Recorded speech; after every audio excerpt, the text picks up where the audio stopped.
Hi, everybody. Welcome to our Bible study, our daily Bible study. We are going to try to cover First Chronicles chapter, what are we in? 18. First Chronicles 18 in 5 minutes. There is a free PDF, of course, on our website that you can download. I'm sorry, people email me like every day telling me that there are like errors on my website that certain PDFs won't download. I apologize in advance. It's just trying to keep track of all the files and making sure all the links are updated is just it's like a full-time job in and of itself. But if you do send me an email, I generally will get it fixed in a somewhat reasonable amount of time. Hopefully I didn't just make a promise that I can't keep. But First Chronicles chapter 18, when did these events happen? You tell me. If you've been doing our First Chronicles study, you know this. Remember the years? David's reign between 1055 and 1015 BC. David reigned for about 40 years, and that's what First Chronicles is mostly about, even though the book was written several hundred years after David actually was dead.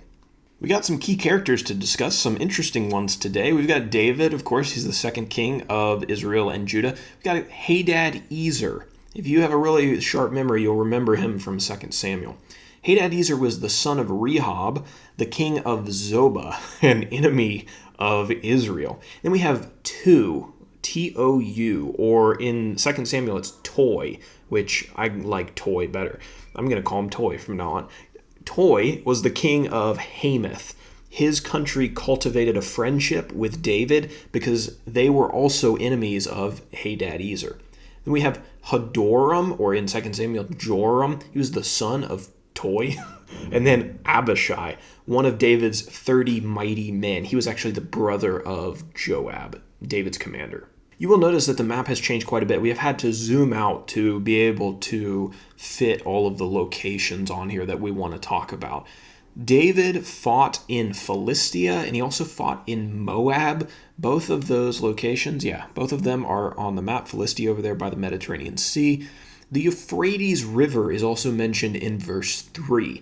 Now, this river lies hundreds of miles to the north of Jerusalem, so it's way up there. We haven't talked about the Euphrates River in a while. David fought with Hadad-Ezer of Zobah, and most historians believe that Zobah was in the region of Syria. So I believe, Syria is on the map, kind of north, just north of the Promised Land. Other key locations in this chapter include Damascus, Hamath, Edom, Ammon, Amalek, and the Valley of Salt. Fun fact, I think this is right. Damascus is still inhabited today. I think it's the oldest continuously inhabited city in the entire world.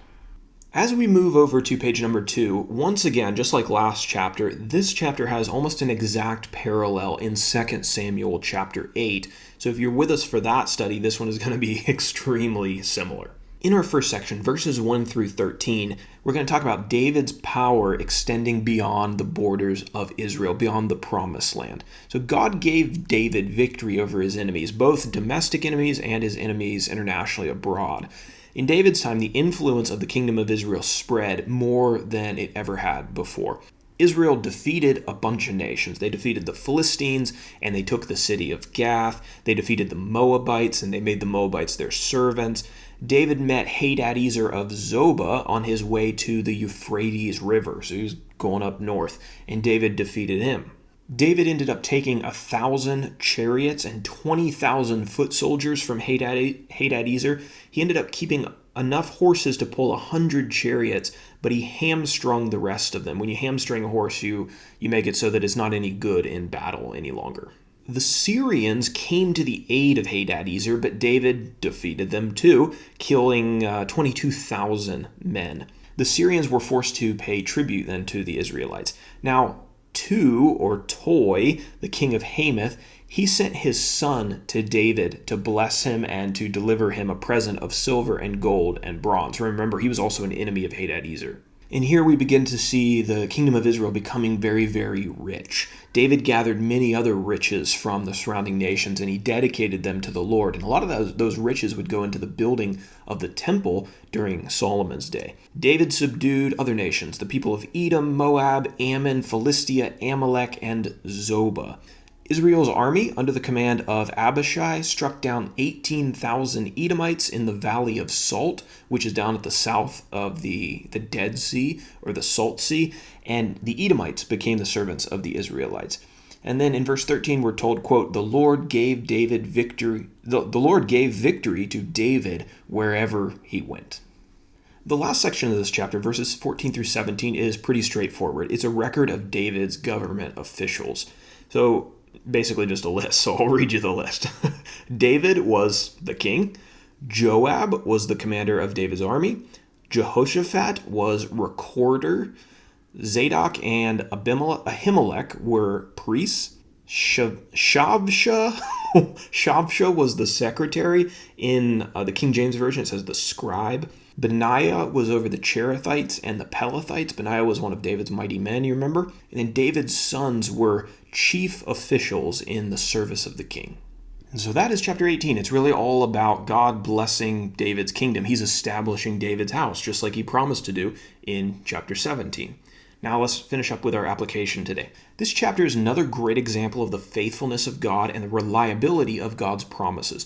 Way back in Genesis chapter 15, the very first book of the Bible, that seems like a really long time ago in our study. God made a promise to Abraham saying this, unto thy seed have I given this land from the river of Egypt unto the great river, the river Euphrates. Before David's time, the land that was actually under control of the Israelites was significantly smaller than the land that was described in God's promise to Abraham. God blessed David, and he permitted him to expand the influence of Israel all the way from the Euphrates River to the river of Egypt, which, by the way, is not the Nile River. You will see the river of Egypt marked on the map. It's not the Nile. That's an easy mistake to make. But this is a lesson that God always keeps his promises. Oh, well, my camera just died on me, so I guess we'll finish this with audio only. My face disappeared from the screen. The lesson here is that God always keeps his promises, and the nation of Israel is a case study in the faithfulness of God. I think this is why, partially why the Old Testament is documented for us. Reading the history of Israel instills confidence in us that God is not going to let us down. Again and again and again, we see God being faithful, God keeping his promises, and that ought to make us sure that if God has promised us something, he's going to deliver.